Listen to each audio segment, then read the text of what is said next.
The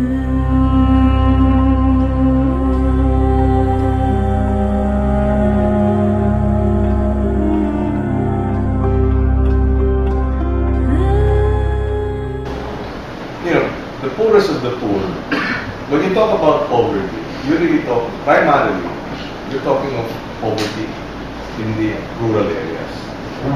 But when you talk about poverty in the rural areas, you're really talking about, the poorest of the poor is in the fisheries and coastal areas. Diba?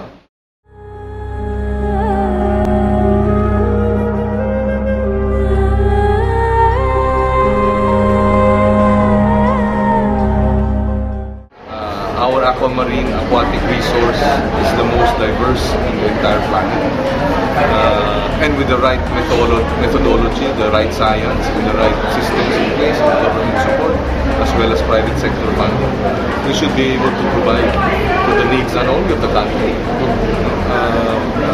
but also of ASEAN or maybe even Asia.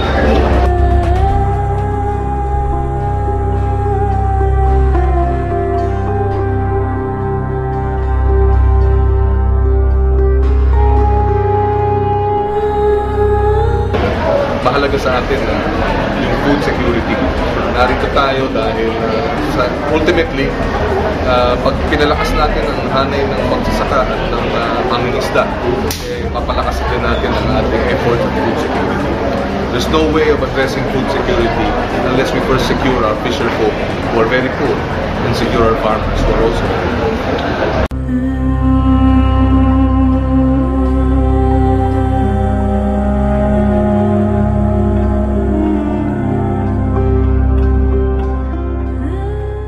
Ang government intervention to make sure they continue to farm, they continue to fish, but they will only do that and will be effective in doing it if they're earning.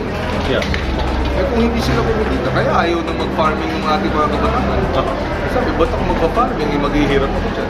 Magpo-call center na. But if you put the right support in place, the right incentives, the right